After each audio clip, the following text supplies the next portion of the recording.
ஆசீர்வதிக்கப்பட்ட புதிய நாளுக்கான கர்த்தருடைய வார்த்தை. கிறிஸ்துக்குள் பிரியமான சகோதர சகோதரியே, நீதிமொழிகள் 28:13. தன் பாவங்களை மறைக்கிறவன் வாழ்வடைய மாட்டான், அவைகளை அறிக்கை செய்து விட்டு விடுகிறவனோ இரக்கம் பெறுவான். நாம் தேவ சமூகத்தில் எந்த பாவம் செய்து இருந்தாலும் நமக்கு மனம் திரும்புதலை கொடுப்பவர் நம்முடைய ஆண்டவராக இயேசு கிறிஸ்து மட்டுமே. நம்முடைய வாழ்க்கையை மாற்றக்கூடியவர் ஆண்டவராக இயேசு கிறிஸ்து மட்டுமே. பாவத்தில் இருந்தாலும், வியாதியில் இருந்தாலும், சாபத்தில் இருந்தாலும் அவர் ஒருவரை விடுதலை கொடுத்து நம்மை ஆசீர்வதிப்பார்.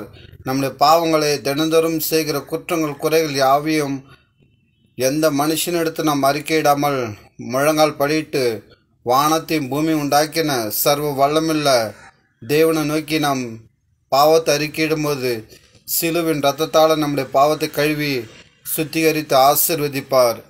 இயேசு கிறிஸ்துவின் இரத்தம் சகல பாவங்களை நீக்கி நம்ம